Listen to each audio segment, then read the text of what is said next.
Hello student, welcome you all the new session 2021 and I am your SSC teacher. I am going to elaborate the next topic, Rise of Nationalism in Europe. Topic to be cover today, आज जो topic हम cover करेंगे इस आज के session में वो होगा मेकिंग ऑफ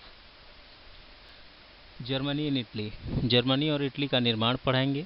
और दूसरा है unified Italy, unification of Italy जो है वो कैसे हुआ उसको हम लोग आज कवर करना है। ठीक है, तो चलिए शुरू करते हैं। तो हम देखेंगे इसमें इस आज के सेशन में कि making of Germany Italy, Germany और इटली का निर्माण कैसे हुआ। ये बेसिकली जो था ये छोटे छोटे स्टेट थे, इनको मिला के एक देश कैसे बना। ये दोनों अलग अलग क्षेत्र पे अलग अलग जो अलग अलग कॉलोनियल कहें या मोनार्की कहें, उस समय कॉलोनियल तो था नहीं, मोनार्की गवर्नमेंट जो थी वो चल रही थी। तो वो मोनार्की गवर्नमेंट अलग अलग क्षेत्र पे, या जर्मनी हो या इटली हो, इन दोनों के क्षेत्र पे डोमिनेंस किए हुए थे, अलग अलग देश थे।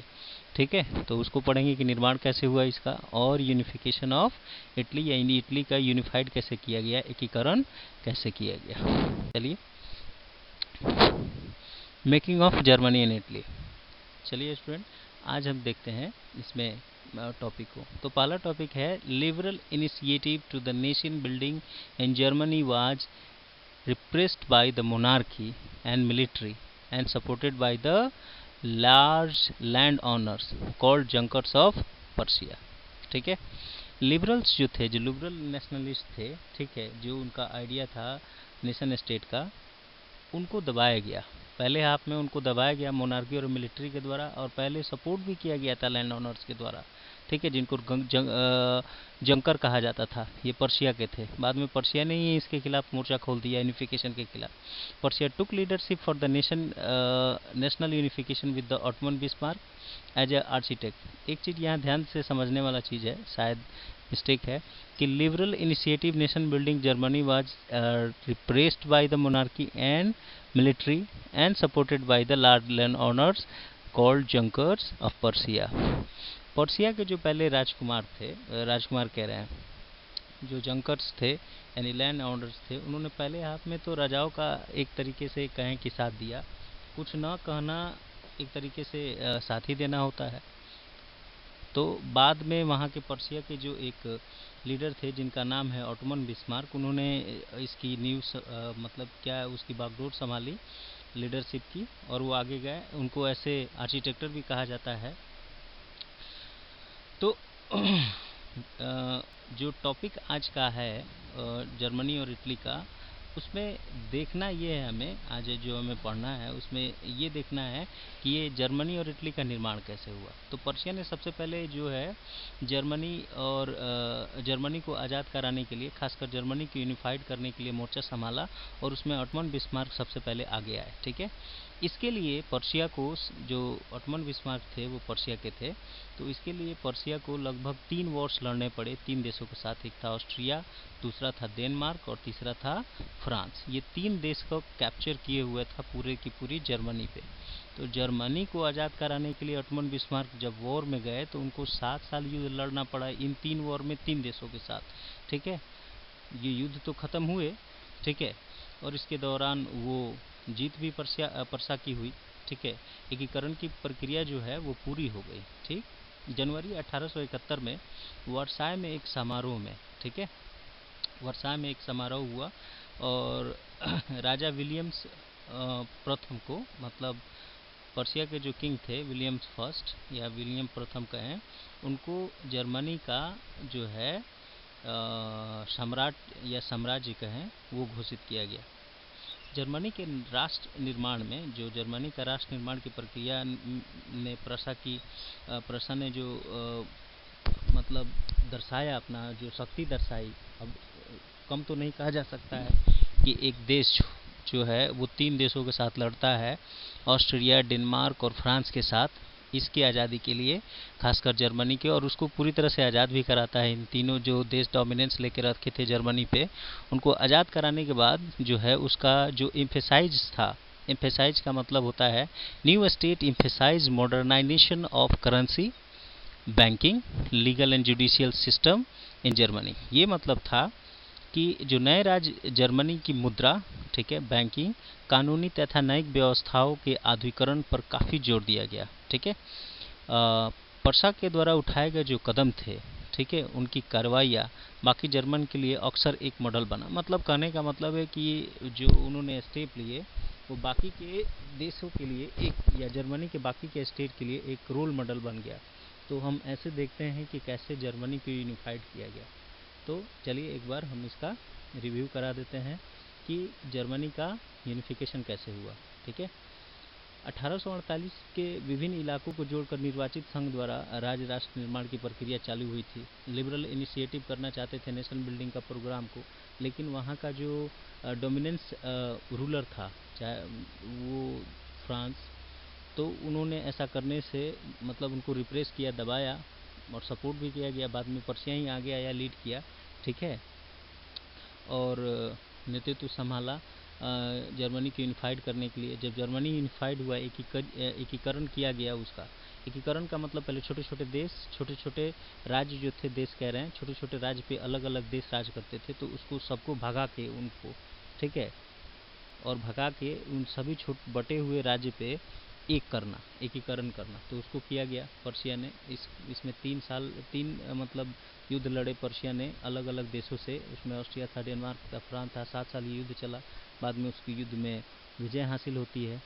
विजय हासिल होने के बाद जो पर्शिया के किंग थे, ठीक है, विलियम्स फर्स्ट, उनको राजा बनाया गया, प्रोक्लेम मतलब बनाया गया।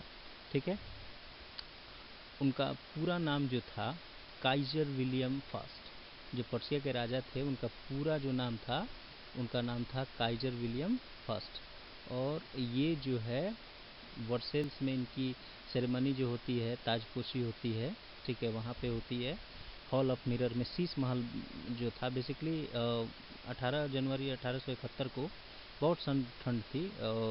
जर्मन के राज्यों के राजकुमार, सेना के प्रतिनिधियों और प्रमुख मंत्री जैसे ऑटमन बिस्मार्क थे समेत पर्सा के महत्वपूर्ण मंत्री एक बैठक वर्साई के बेहद ठंडे जो मतलब हॉल था, ठंडा हॉल करें, उस मेयद में बहुत ठंडे शीश महल जिसको कहा जाता है, वहाँ पे राजा का ताजपोशी होता है, काइजर विलियम फर्स्ट का। ठीक है, और जब पर्सा एकीकरण कर दिया जाता है, यूनिफाइड कर दिया जाता है, तो इन्फेसाइज किया जाता है मॉडर्नाइजेशन यानी आधुनिक करेंसी पे, बैंकिंग सिस्टम पे और न्यायिक व्यवस्थाओं पे। चलिए अब नेक्स्ट टॉपिक देखते हैं। हाँ, इटली यूनिफाइड यानी इटली का एकीकरण। ठीक है, तो एक चीज़ आप ध्यान से देखिए, आप अगर किताब पढ़ते होंगे तो उसमें नीचे में एक फ़ोटो दिया गया है जर्मनी का एकीकरण का, उसमें बहुत बढ़िया से एक्सप्लेन भी किया गया है। चलिए हम पहले देखते हैं। Italy was scatter dynasty and Habsburg empire. जो इटली था, जर्मनी की तरह इटली भी राजनीतिक विखंडन का एक लंबा इतिहास था। मतलब जैसा कि जर्मनी बहुत बड़े साम्राज्य पे अलग अलग देश राज करते, वैसा ही इटली का अपना था। इटली के अनेक वंशगत राज्य और बहुराष्ट्रीय हैब्सबर्ग एम्पायर बिखरा हुआ था। मतलब इटली पूरी तरह से बिखरा हुआ था। यहाँ लिखा हुआ है ना, Italy has scattered the dynasty and Habsburg empire in mid-19th century. It was divided into 7 states which Sardinia Piedmont was ruled by Italian princes. Italy इतना बड़ा देश होने के बावजूद इसके अलग अलग पार्टों पे अलग अलग देश राज करते थे, और सिर्फ 7 स्टेट पे जो वहाँ का इटली का जो राजा था वो राज करता था, सिर्फ 7 स्टेट पे। बाकी सभी स्टेट पे, जैसे हम देखेंगे कि बाकी सभी स्टेट पे कौन थे, बाहर के लोग थे, मतलब इटली के नहीं थे, दूसरे जगह के थे, वो इस पे डोमिनेंस लेके रखे हुए थे। जैसे इसमें बताते हैं, यहाँ दिया हुआ है ना, जैसे नॉर्थ अंडर ऑस्ट्रियन हब्सबर्ग, ठीक है, केवल साथ ही मतलब नॉर्थ में कौन था, हब्सबर्ग एम्पायर, ऑस्ट्रियन हब्सबर्ग थे। The centre was rule by, क्योंकि ऑस्ट्रिया और हंगरी एक ही था, तो इसलिए ऑस्ट्रियन हंगरियन एम्पायर कहा जाता है, यानी हब्सबर्ग एम्पायर। तो नॉर्थ में ऑस्ट्रियन हब्सबर्ग था, सेंटर में रूल बाय पोप थे, ठीक है, and the southern region was under the domination of Bourbon king of Spain। और जो इसका सदर्न रीजन था उस पे कौन थे, स्पेन थे। तो देखिए कैसे कि सिर्फ 7 स्टेट पे ही ये राज कर पाया इटली, बाकी सभी के सभी स्टेट कौन रूल करते थे, अलग अलग। ठीक है। ऑस्ट्रिया हब मतलब मध्य इलाके पे पोप शासन था, दक्षिण क्षेत्र पे स्पेन के बर्बन राजाओं के अधीन थे। इतावली भाषा रूप से इतावली भाषा वो बेसिकली रूप से वो बोला करते थे। ठीक है। अब 1830 के दशक में 1830 के दशक में जेप्सी मेजीनी जो थे, मतलब बेसिकली उन्होंने क्या किया कि unitary Italian Republic and form young Italy, उन्होंने एक संस्था बनाई जिसका नाम यंग इटली है, एक गुप्त संस्था बनाया।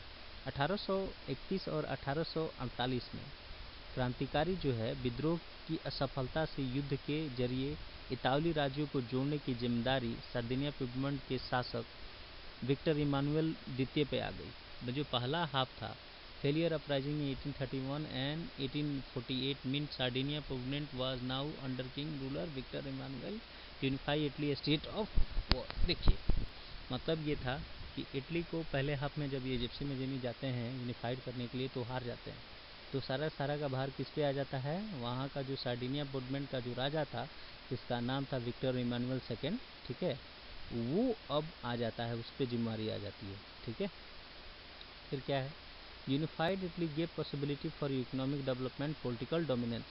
एक फ़ायदा हो सकता था, अगर इटली यूनिफाइड हो जाता तो पॉसिबिलिटी फॉर इकोनॉमिक डेवलपमेंट, जो इकोनॉमिक स्थिति थी, आर्थिक जो उसका विकास था वो हो सकता था, और पॉलिटिकल डोमिनेंस भी इसको मिल सकता था। ठीक है। तो जो उस समय मंत्री थे कैबुअर, ठीक है, इटली को एकीकृत करने के लिए वो एक काफ़ी अहम रोल निभाते हैं, उनका रोल जो है बहुत बड़ा है। और basically lead unification was neither revolutionary not Democrat, ना ही वो रेवोल्यूशनरी थे, क्रांतिकारी थे, ना ही वो राजशाही में आने वाले लोग, मतलब वो किसी रूप से बेसिकली उनको नहीं जाना जाता था। ठीक है। ना तो वो क्रांतिकारी थे, ना ही जनतंत्र को में विश्वास रखने वाले थे, बेहतर आदमी थे, मतलब बहुत ही ज़्यादा मतलब इम्फेसाइज करने वाले, अपनी बातों से दूसरों को प्रभावित करने वाला, और ख़ासकर फ्रांस को तो बहुत ज़्यादा किया, क्योंकि वो फ्रेंच जो है अच्छी बोलते थे इटालियन से ज़्यादा। ठीक है। नेक्स्ट चलिए, इसमें जो नेक्स्ट टॉपिक है वो देखते हैं। हाँ, इन 1859 इन alliance with the France Sardinia defeated Austria, मतलब इनके किसके, मतलब ये जो कैबुअर थे, इनकी चालाकी की वजह से, इनके मतलब बातों की वजह से फ्रांस को अपने साथ अलायंस कर लिया। 1859 में अलायंस करके सार्डिनिया जो है डिफीट कर दिया ऑस्ट्रिया को। जो ऑस्ट्रिया इसके पीछे वाले टॉपिक में मैंने बताया था कि इसके सदर्न पार्ट पे जो राज करता था, नॉर्दर्न पार्ट पे, वहाँ पे इससे आज़ादी मिल जाती है। ठीक है। फिर 1861 में गिरबाल्डी जो थे वो साउथ की तरफ, जो इटली कहता है, Garibaldi in 1816 march to the south Italy and kingdom of two Sicily and remove Spanish reserve. ये गिरबाल्डी भी एक तरह के रेवोल्यूशनरी थे।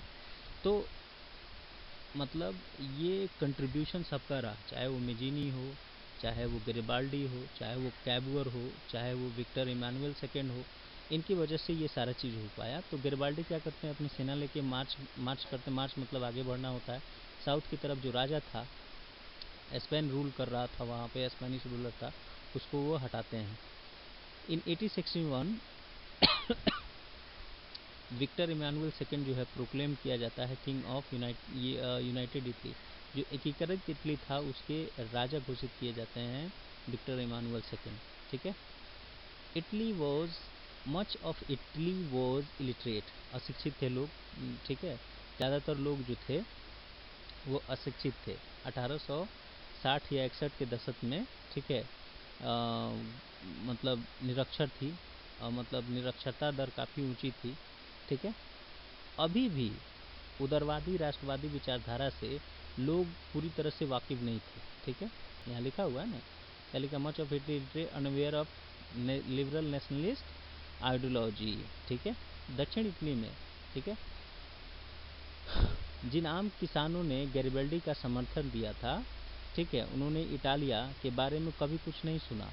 ठीक है। वो मानते थे कि ला टालिया विक्टर इमानुअल की पत्नी थी। ला इटालिया एक मतलब क्या कहें, वो एक नेशनल फीलिंग थी, वो एक इमेजिनेशन था, लेकिन ये जानते थे कि वो उसकी पत्नी है। ठीक है, अब आगे in 1816 Garibaldi exploited the thousand of south Italy, मतलब साउथ इटली को उन्होंने जीता था। यहाँ गेरबाल्डी का जिक्र तो दिया ही हुआ है।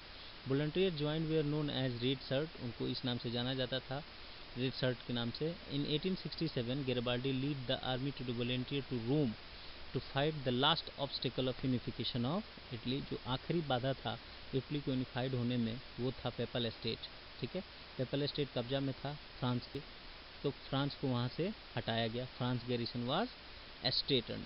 ठीक है, 1870 में क्या हुआ, France withdraw the force from Rome and papal estate join to the Italy. मतलब क्या हुआ, पेपल एस्टेट भी आज़ाद हो गया और उसके बाद वो इटली में आके मिल गया। इस तरह से इटली भी यूनिफाइड हो गया। तो हम ये देखेंगे कि एक तरफ जो है कई सारे जो पार्ट बटे हुए थे इटली के, चाहे वो ऑस्ट्रिया ने लिया हो, ठीक है, ऑस्ट्रेलियन हंगेरियन हाब्सबर्ग एम्पायर के पास था, कुछ जो स्पेनिश रूलर थे साउथ में उनके पास था, जो मध्य का पार्ट था उसका वो पोप के पास था, उनसे लिया गया।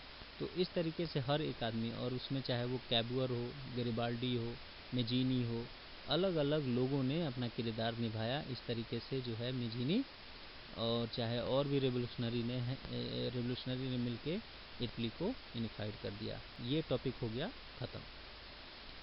नेक्स्ट स्टूडेंट, ये टॉपिक हुआ ख़त्म। अगला जो टॉपिक आएगा वो कल आएगा, नेक्स्ट लेसन में हम लोग पढ़ेंगे। तब तक के लिए थैंक यू। घर पे रहें, सुरक्षित रहें। धन्यवाद।